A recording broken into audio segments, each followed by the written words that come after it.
Guys just imagine, ಒಂದು apartment ನ ಸುತ್ತಮುತ್ತ ನಿಮ್ನ ಬಿಟ್ರೆ ಬೇರೆ ಯಾರು ಇಲ್ಲ. ಆದ್ರೆ ರಾತ್ರಿ ಆಗ್ತಿದ್ದಂಗೆ ಆಪೋಸಿಟ್ ಫ್ಲಾಟ್ ನಲ್ಲಿ ಲೈಟ್ಸ್ ಆನ್ ಆಗಿದೆ.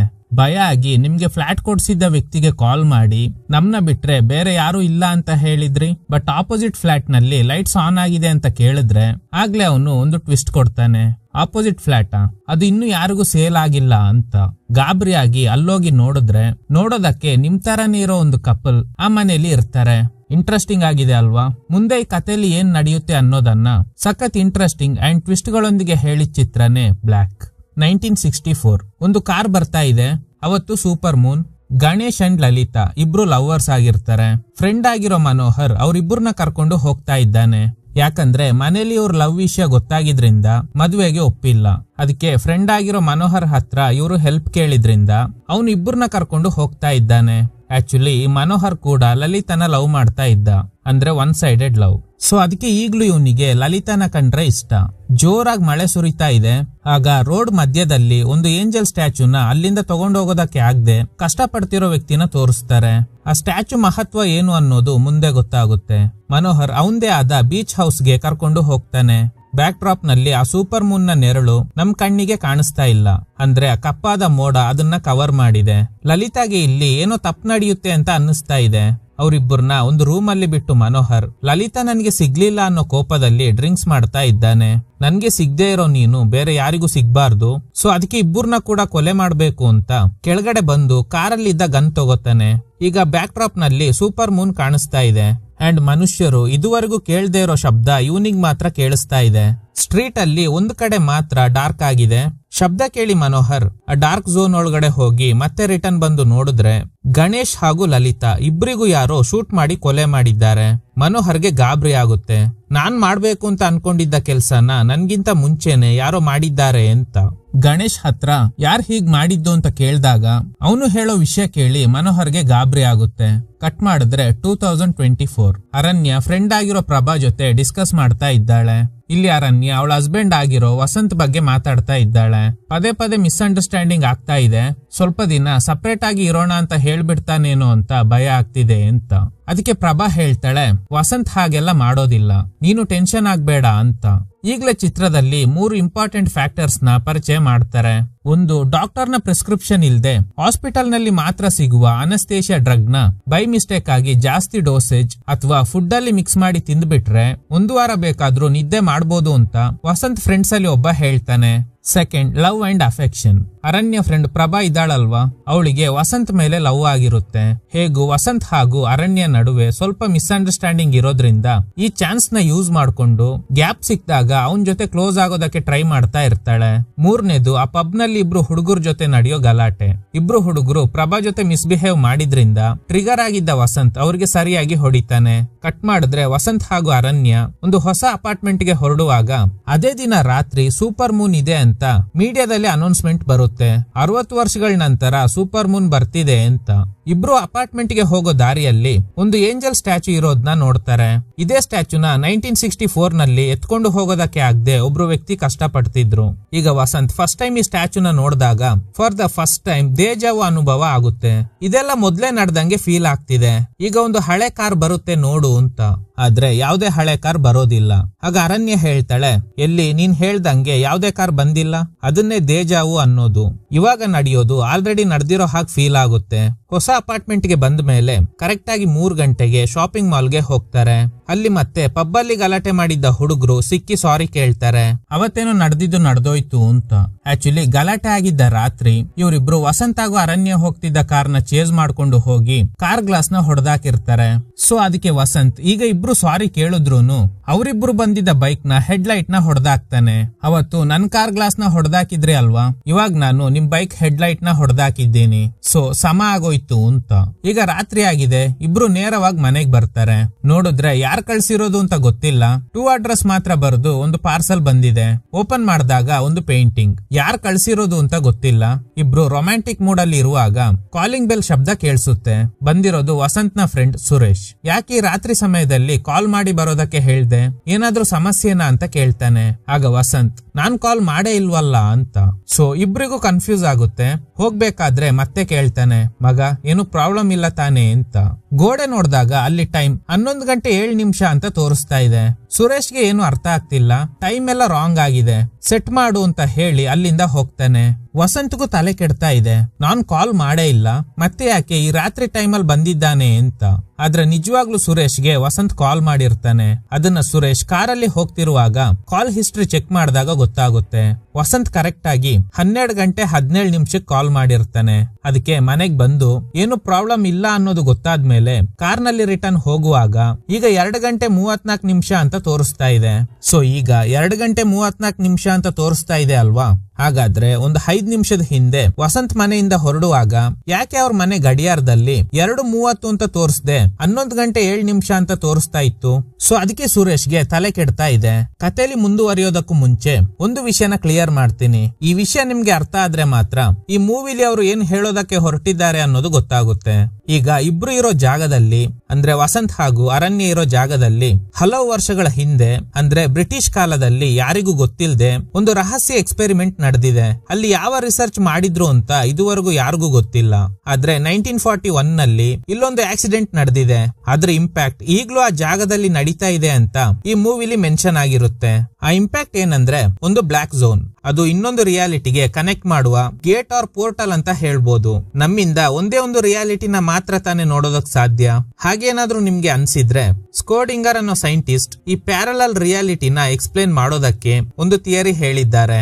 ಅದೇನಂದ್ರೆ ಕ್ಲೋಸ್ ಮಾಡಿರೋ ಒಂದು ಬಾಕ್ಸ್ ನಲ್ಲಿ ಒಂದು ಕ್ಯಾಟ್, ಅದಕ್ಕೆ ತಿನ್ನೋದಕ್ಕೆ ವಿಷ ಮಿಕ್ಸ್ ಆಗಿರೋ ಕೇಕ್, ಇದನ್ನ ಇಟ್ಟು ಕ್ಲೋಸ್ ಮಾಡಿದ್ರೆ ಒಂದು ಕ್ಯಾಟ್ ಬದುಕುತ್ತೆ, ಇಲ್ಲ ಆ ಕೇಕ್ ತಿಂದು ಸತ್ತೋಗುತ್ತೆ.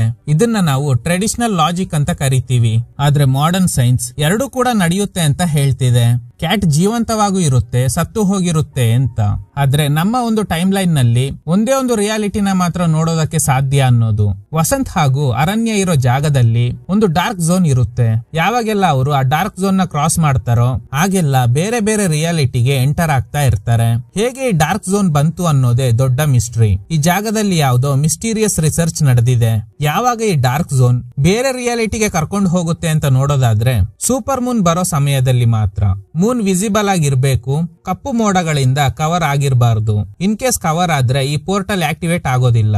ಈ ಸೂಪರ್ ಮೂನ್ ಬ್ರೈಟ್ ಆಗಿ ಇರುವಾಗ ಮಾತ್ರ ಈ ಡಾರ್ಕ್ ಝೋನ್ ಇಂದ ನಾವು ಬೇರೆ ರಿಯಾಲಿಟಿಗೆ ಹೋಗ್ಬೋದು. ಒಂದೊಂದು ರಿಯಾಲಿಟಿಗೂ ಸಣ್ಣ ಟೈಮ್ ಡಿಫರೆನ್ಸ್ ಇರುತ್ತೆ. ಫಾರ್ ಎಕ್ಸಾಂಪಲ್, ಈ ರಿಯಾಲಿಟಿಲಿ ನೀವು ಆರೆಂಜ್ ಜ್ಯೂಸ್ ಕುಡಿಬೇಕು ಅಂತ ಆಸೆ ಪಟ್ಟು ಕರೆಕ್ಟ್ ಆಗಿ 9 ಗಂಟೆಗೆ ಕುಡ್ದಿದ್ದೀರಾ ಅಂತ ಅನ್ಕೊಳ್ಳಿ. ಈಗ ಈ ಡಾರ್ಕ್ ಝೋನ್ ನ ಕ್ರಾಸ್ ಮಾಡಿ ಇನ್ನೊಂದು ರಿಯಾಲಿಟಿಗೆ ಹೋಗಿ ಕರೆಕ್ಟ್ ಆಗಿ 9 ಗಂಟೆಗೆ ನೀವು ಏನ್ ಮಾಡ್ತಿದ್ರಿ ಅಂತ ನೋಡಿದ್ರೆ ಆ ರಿಯಾಲಿಟಿಲಿ ನೀವು ಆರೆಂಜ್ ನ ಫ್ರೀಜರ್ ನಲ್ಲೇ ಇಟ್ಟಿರ್ಬೋದು. ಇನ್ನೊಂದು ರಿಯಾಲಿಟಿಲಿ ಆಗ ತಾನೇ ಎದ್ದು ಆರೆಂಜ್ ಜ್ಯೂಸ್ ಕುಡಿಬೇಕು ಅನ್ನೋ ಥಾಟ್ಸ್ ಬಂದಿರುತ್ತೆ. ಹೀಗೆ ಒಂದೊಂದು ಆಕ್ಷನ್ಗೂ ಟೈಮ್ ನ ಆಧಾರದ ಮೇಲೆ ಬೇರೆ ಬೇರೆ ರಿಯಾಲಿಟಿಯಲ್ಲಿ ಚೇಂಜಸ್ ಇರುತ್ತೆ. ಈಗ ನಾನು ಹೇಳಿರೋ ವಿಷಯನ ಮೂವಿ ಜೊತೆ ಕಂಪೇರ್ ಮಾಡಿದ್ರೆ ಆಲ್ಮೋಸ್ಟ್ ಈ ಮೂವಿ ನಿಮ್ಗೆ ಈಸಿಯಾಗಿ ಅರ್ಥ ಆಗುತ್ತೆ. ಸೊ ಈಗ ಕತೆ ಕಡೆ ಬರೋಣ. 1964 ನಲ್ಲಿ ಮನೋಹರ್ಗೆ ಕೇಳಿದ್ದ ಅದೇ ಸೌಂಡ್ ಈಗ 2024ರಲ್ಲಿ ವಸಂತ್ಗೂ ಕೇಳಿಸುತ್ತೆ. ಆಗ ಎಕ್ಸಾಕ್ಟ್ಲಿ 11:30 ಆಗಿದೆ. ಅದೇ ಟೈಮ್ಗೆ ಪವರ್ ಕಟ್ ಆಗುತ್ತೆ. ಈಗ ಇಬ್ರು ಮನೆಯಿಂದ ಹೊರಟು ಜನರೇಟರ್ ಆನ್ ಮಾಡೋದಕ್ಕೆ ಅಂತ ಹೊರಗಡೆ ಬರ್ತಾರೆ. ಸೊ ಇವತ್ತು ಸೂಪರ್ ಮೂನ್ ಅಲ್ವಾ, ಅದನ್ನ ನೋಡಿ ಇಬ್ರು ಎಂಜಾಯ್ ಮಾಡ್ತಾ ಇದ್ದಾರೆ. ಮೂನ್ ಇವತ್ತು ತುಂಬಾ ಬ್ರೈಟ್ ಆಗಿದೆ ಅಲ್ವಾ ಅಂತ. ಜನರೇಟರ್ ಆನ್ ಮಾಡಿದ ತಕ್ಷಣ ವಸಂತ್ಗೆ ದೇಜಾವು ತರ ಕೆಲವು ಮೆಮೊರೀಸ್ ಫ್ಲಾಶ್ ಆಗುತ್ತೆ. ದೇಜಾವು ಬಗ್ಗೆ ನ್ಯೂರೋ ಸೈನ್ಸ್ ನಲ್ಲಿ ತುಂಬಾ ಥಿಯರೀಸ್ ಇದೆ.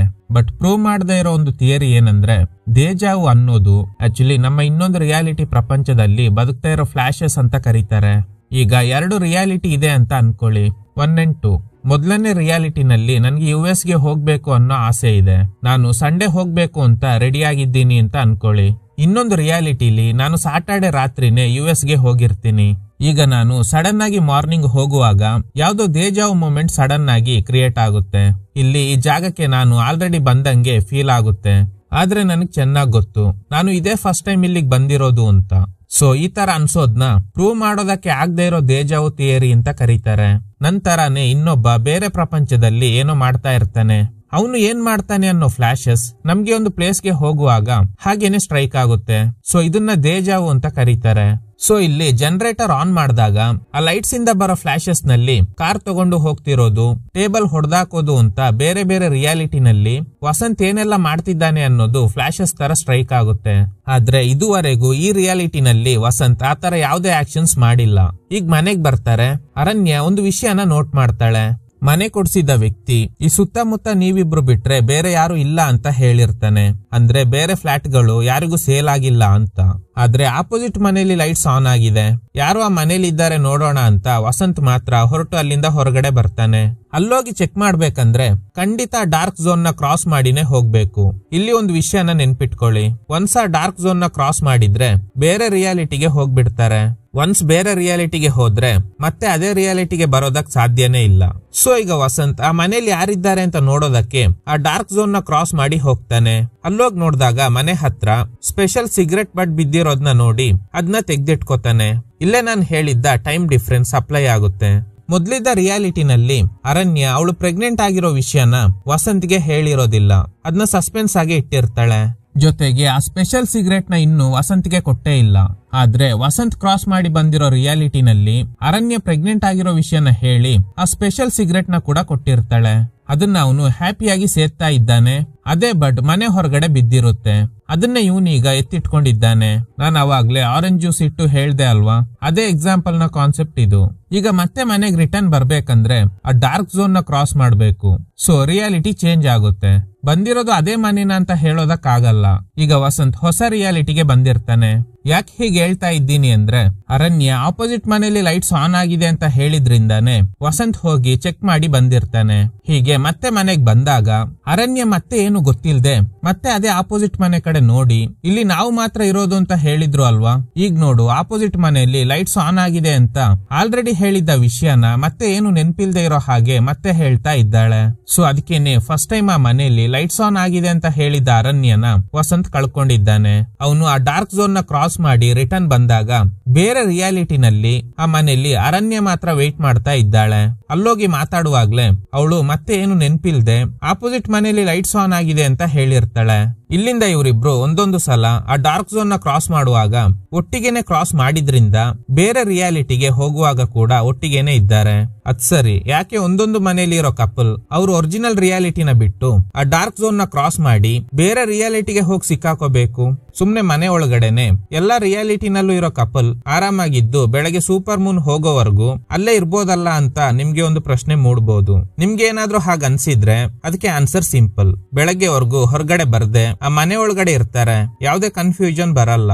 ಬೇರೆ ಬೇರೆ ರಿಯಾಲಿಟಿಗೆಲ್ಲ ಎಂಟರ್ ಆಗಲ್ಲ. ಬಟ್ ಒಂದು ಕಪಲ್ಗೆ ಆಪೋಸಿಟ್ ಮನೇಲಿ ಯಾಕೆ ಲೈಟ್ಸ್ ಆನ್ ಆಗಿದೆ ಹೋಗಿ ಚೆಕ್ ಮಾಡ್ಬೇಕು ಅಂತ ಅನ್ಸಿದ್ರೆ ಎಲ್ಲಾ ರಿಯಾಲಿಟಿನಲ್ಲಿ ಇರೋ ಎಲ್ಲಾ ಕಪಲ್ಗೂ ಅದೇ ತರನೇ ಅನ್ಸುತ್ತೆ. ಸೊ ಅದರಿಂದಾನೇ ಬೇರೆ ಬೇರೆ ರಿಯಾಲಿಟಿಗೆ ಹೋಗ್ತಾ ಇದ್ದಾರೆ. ಹೀಗೆ ಹೋದಾಗ್ಲೆಲ್ಲ ಆ ಮನೇಲಿ ಟೈಮ್ ಡಿಫರೆನ್ಸ್ ಆಗಿ ಅಲ್ಲಿ ಬೇರೆ ಬೇರೆ ಘಟನೆಗಳು ನಡೆದಿದೆ. ಇನ್ನೊಂದು ಮನೇಲಿ ಕೂಡ ಇಲ್ಲಿ ಏನ್ ನಡೀತಾ ಇದೆ ಅನ್ನೋದನ್ನ ಪೇಪರ್ ನಲ್ಲಿ ಬರೆದು ಕಂಡು ಹಿಡಿಯೋದಕ್ಕೆ ಟ್ರೈ ಮಾಡ್ತಾರೆ. ಆದ್ರೆ ಪ್ಲಾನ್ ಮಾಡಿ ಮುಗಿಸಿದ ಮೇಲೆನೆ ಗೊತ್ತಾಗುತ್ತೆ ಆ ನೋಟ್ ಪ್ಯಾಡ್ ನಲ್ಲಿ ಇವ್ರಿಗಿಂತ ಮುಂಚೆನೆ ಇಬ್ರು ಬಂದು ಡಿಸ್ಕಸ್ ಮಾಡಿ ಹೋಗಿರ್ತಾರೆ ಅಂತ. ಸೊ ಹೀಗೇನೆ ಯಾವ್ದಾದ್ರು ಅಡ್ವಾನ್ಸ್ ಆಗಿ ನಡೆಯುತ್ತೆ, ಇಲ್ಲ ಅಂದ್ರೆ ಬಿಗಿನಿಂಗ್ ಇಂದ ಶುರು ಆಗೋ ಸಾಧ್ಯತೆ ಇರುತ್ತೆ. ಆದ್ರೆ ಎಲ್ಲಾ ರಿಯಾಲಿಟಿನಲ್ಲೂ ಒಂದೇ ತರನೇ ಥಿಂಕ್ ಮಾಡ್ತಾ ಇರ್ತಾರೆ. ಲೈಟ್ಸ್ ನ ಆನ್ ಆಫ್ ಮಾಡಿ ನೋಡ್ತಾರೆ. ಆಪೋಸಿಟ್ ಮನೆಯಲ್ಲೂ ಸೇಮ್ ಇದೇ ತರನೇ ಲೈಟ್ಸ್ ನ ಆನ್ ಆಫ್ ಮಾಡಿ ನೋಡ್ತಾರೆ. ಪೇಪರ್ ನಲ್ಲಿ ಬರ್ದು ನಮ್ಮಿಂದ ನಿಮ್ಗೆ ಏನು ತೊಂದ್ರೆ ಆಗಲ್ಲ ಅಂತ ಆ ಪೇಪರ್ ನ ಪಾಸ್ ಮಾಡ್ಬೇಕು ಅಂತ ಯೋಚನೆ ಮಾಡ್ತಾರೆ. ಇನ್ನೊಂದು ರಿಯಾಲಿಟಿನಲ್ಲೂ ಸೇಮ್ ಇದೇ ತರನೇ ಥಿಂಕ್ ಮಾಡ್ತಾರೆ. ಸೊ ಹೀಗೇನೆ ಥಿಂಕಿಂಗ್ ಸೇಮ್ ಇರುತ್ತೆ, ಬಟ್ ನಡೆಯುವಾಗ ಆ ಟೈಮ್ ನಲ್ಲಿ ಡಿಫ್ರೆನ್ಸ್ ಇರುತ್ತೆ. ಸೊ ವಸಂತ್ ಅವನ ಅರಣ್ಯನ ಕಳ್ಕೊಂಡಿದ್ರಿಂದ ರಿಯಾಲಿಟಿ ಪದೇ ಪದೇ ಚೇಂಜ್ ಆಗಿ ತನ್ನ ಅರಣ್ಯನ ಕಂಡು ಹಿಡಿಯೋದಕ್ಕೆ ಟ್ರೈ ಮಾಡ್ತಾ ಇರುವಾಗ್ಲೇ ಅವನಿಗೆ ಗೊತ್ತಾಗುತ್ತೆ ಅಲ್ಲೊಂದು ಅರಣ್ಯ ಒಂಟಿಯಾಗಿದ್ದಾಳೆ ಅಂತ. ಸೊ ಅದು ಅವಳೇ ಅನ್ಕೊಂಡು ಹೋಗ್ ನೋಡಿದ್ರೆ ಅಲ್ಲ ಅವಳೊಂದು ಟ್ವಿಸ್ಟ್ ಕೊಡ್ತಾಳೆ. ಜನರೇಟರ್ ಆನ್ ಮಾಡೋದಕ್ಕೆ ಹೋಗಿದ್ದೆ ಅಲ್ವಾ, ನೀನ್ ಯಾಕೆ ತುಂಬಾ ಹೊತ್ತಾದ್ರೂ ಬಂದಿಲ್ಲ, ನನ್ಗೆ ಭಯ ಆಯ್ತು, ಅದಕ್ಕೆ ಪೊಲೀಸ್ ಕಂಪ್ಲೇಂಟ್ ಕೊಡೋದಕ್ಕೆ ಹೋಗಿದ್ದೆ ಅಂತ ಶಾಕಿಂಗ್ ಟ್ವಿಸ್ಟ್ ಕೊಡ್ತಾಳೆ. ಮೂವಿ ಸ್ಟಾರ್ಟಿಂಗ್ ಸೀನ್ ನಲ್ಲಿ ನೀವು ನೋಟ್ ಮಾಡಿದ್ರೆ ಗೊತ್ತಾಗುತ್ತೆ ಅವ್ರ ಮನೇಲಿ ಪವರ್ ಕಟ್ ಆಗಿದ್ರಿಂದ ಜನರೇಟರ್ ಆನ್ ಮಾಡೋದಕ್ಕೆ ಇಬ್ರು ಒಟ್ಟಿಗೆನೆ ಹೋಗಿರ್ತಾರೆ. ಆದ್ರೆ ಇವಳು ಹೇಳ್ತಿರೋ ಪ್ರಕಾರ ನೀನೊಬ್ನೇ ಹೋಗಿ ರಿಟರ್ನ್ ಬರೋದಕ್ಕೆ ಯಾಕೆ ಇಷ್ಟು ಲೇಟ್ ಆಯ್ತು ಅಂತ. ಆಗ್ಲೇ ವಸಂತ್ಗೆ ಅರ್ಥ ಆಗ್ಬೇಕಿತ್ತು ಇದು ನಾನ್ ಕಳ್ಕೊಂಡಿರೋ ನಿಜವಾದ ಅರಣ್ಯ ಅಲ್ಲ, ಬೇರೆ ರಿಯಾಲಿಟಿನಲ್ಲಿ ಬೇರೆ ವಸಂತ್ ನ ಕಳ್ಕೊಂಡು ಈಗ ನಾನೇ ನಿಜವಾದ ವಸಂತ್ ಅಂತ ಅನ್ಕೊಂಡಿದ್ದಾಳೆ ಅನ್ನೋದು. ಸೊ ಈಗ ಬೇರೆ ಟೈಮ್ ಲೈನ್ ನಲ್ಲಿ ಕಂಪೇರ್ ಮಾಡೋದಕ್ಕೆ ಆಗದೆ ಇರೋದ್ರಿಂದ ಸೊ ಈಗ ಇವ್ನ್ ಇರೋದೇ ಇವ್ನ್ ರಿಯಾಲಿಟಿ. ಸೊ ಈಗ ಬೇರೆ ಆಪ್ಷನ್ ಇಲ್ದೆ ಇವಳ ಜೊತೆನೆ ಇರೋಣ ಅಂತ ಅಲ್ಲಿಂದ ಹೋಗ್ತಿರುವ ಇರುವಾಗ್ಲೇ ಜನರೇಟರ್ ಆನ್ ಮಾಡೋದಕ್ಕೆ ಹೋಗಿ ಇದುವರೆಗೂ ಬರ್ದೇ ಇರೋ ವಸಂತ್ ಯಾರಿದು ನನ್ ವೈಫ್ ನ ಕಾರ್ ನಲ್ಲಿ ಕರ್ಕೊಂಡು ಹೋಗ್ತಿದ್ದಾನಲ್ಲ ಅಂತ ಫಾಲೋ ಮಾಡ್ಕೊಂಡು ಬರ್ತಾನೆ. ಇವರು ಒಂದು ಪೆಟ್ರೋಲ್ ಬಂಕ್ ನಲ್ಲಿ ಗಾಡಿ ನಿಲ್ಲಿಸಿದಾಗ ಆ ಪೆಟ್ರೋಲ್ ಬಂಕ್ ನ ರೆಸ್ಟ್ ರೂಮ್ ನಲ್ಲಿ ಇಬ್ರು ಮೀಟ್ ಆಗ್ತಾರೆ. ಇದ್ರಲ್ಲಿ ಒಬ್ಬ ಮಾತ್ರ ರಿಟರ್ನ್ ಬಂದು ಅರಣ್ಯ ಜೊತೆ ಕಾರ್ ನಲ್ಲಿ ಕೂತ್ಕೋತಾನೆ. ಈಗ ಬಂದಿರೋದು ಜನರೇಟರ್ ಆನ್ ಮಾಡೋದಕ್ಕೆ ಹೋಗಿ ಈಗ ಫಾಲೋ ಮಾಡ್ಕೊಂಡು ಬಂದಿದ್ದ ವಸಂತ ಅಥವಾ ನಿಜವಾದ ಅರಣ್ಯನ ಕಳ್ಕೊಂಡು ಪರವಾಗಿಲ್ಲ ಇವಳ ಜೊತೆನೆ ಇರೋಣ ಅಂತ ಅನ್ಕೊಂಡು ಬಂದಿದ್ದ ವಸಂತ ಅನ್ನೋದೇ ಡೌಟ್. ಇಬ್ರಲ್ಲಿ ಯಾರೇ ಹೊಡೆದಾಡ್ಕೊಂಡು ಸತ್ತಿದ್ರೂನು ಅದು ಡಾರ್ಕ್ ಕ್ಲೈಮ್ಯಾಕ್ಸ್ ಅಂತಾನೆ ಅರ್ಥ. ಇನ್ನು ಈ ಏಂಜಲ್ ಸ್ಟ್ಯಾಚ್ಯೂ 1964 ನಲ್ಲಿ ಒಂದು ಕಡೆಯಿಂದ ಇನ್ನೊಂದು ಕಡೆಗೆ ಸಾಗ್ಸೋದಕ್ಕೆ ಆಗಿಲ್ಲ. ಅದಕ್ಕೆ ಅದು ಇಲ್ಲೇ ಇರೋದಕ್ಕೆ ಇಷ್ಟ ಪಡ್ತಿದೆ ಅಂತ ಅದೇ ಜಾಗದಲ್ಲೇ ನಿಲ್ಸಿರ್ತಾರೆ. 1964 ನಲ್ಲಿ ಮನೋಹರ್ ಆ ಡಾರ್ಕ್ ಝೋನ್ ನ ದಾಟಿದ್ರಿಂದ ಇನ್ನೊಂದು ರಿಯಾಲಿಟಿಗೆ ಎಂಟರ್ ಆಗಿ ಅವರಿಬ್ಬರಿಗೆ ಶೂಟ್ ಮಾಡಿರ್ತಾನೆ, ಅಂದ್ರೆ ಪ್ಯಾರಲಲ್ ರಿಯಾಲಿಟಿ. ಅದಕ್ಕೆ ಯಾರು ಹೀಗ್ ಮಾಡಿದ್ದು ಅಂತ ಕೇಳಿದಾಗ ಗಣೇಶ್ ನೀನೆ ಅಂತ ಹೇಳ್ದಾಗ್ಲೇ ಮನೋಹರ್ಗೆ ಶಾಕ್ ಆಗಿದೆ. ಅವನೇ ಶೂಟ್ ಮಾಡಿರ್ತಾನೆ, ಆದ್ರೆ ಪ್ಯಾರಲಲ್ ರಿಯಾಲಿಟಿಯಲ್ಲಿ ಒಂದು ರಿಯಾಲಿಟಿಯಿಂದ ಇನ್ನೊಂದು ರಿಯಾಲಿಟಿಗೆ ಎಂಟರ್ ಆದಾಗ ಟೈಮ್ ನಲ್ಲಿ ಡಿಫರೆನ್ಸ್ ಬಂದಿರುತ್ತೆ. ಅಂಡ್ 2024 ನಲ್ಲಿ ಆ ಪೇಂಟಿಂಗ್ ಕಳಿಸಿದ್ದು ಬೇರೆ ಯಾರು ಅಲ್ಲ, Prabha. Okay guys, thanks for watching. ಈ ತರದ ಥ್ರಿಲ್ಲಿಂಗ್ ವಿಡಿಯೋಗಳಿಗಾಗಿ ನಮ್ಮ ಸಿನಿಮಾ ಫ್ಯಾಕ್ಟ್ ಚಾನಲ್ ನ ತಪ್ಪದೆ ಸಬ್ಸ್ಕ್ರೈಬ್ ಮಾಡಿ, ಪಕ್ಕದಲ್ಲಿರೋ ಬೆಲ್ ಐಕಾನ್ ನ ಪ್ರೆಸ್ ಮಾಡಿ ಆಲ್ ನೋಟಿಫಿಕೇಶನ್ ಗಳನ್ನ ಆನ್ ಮಾಡಿ ಇಟ್ಕೊಳ್ಳಿ.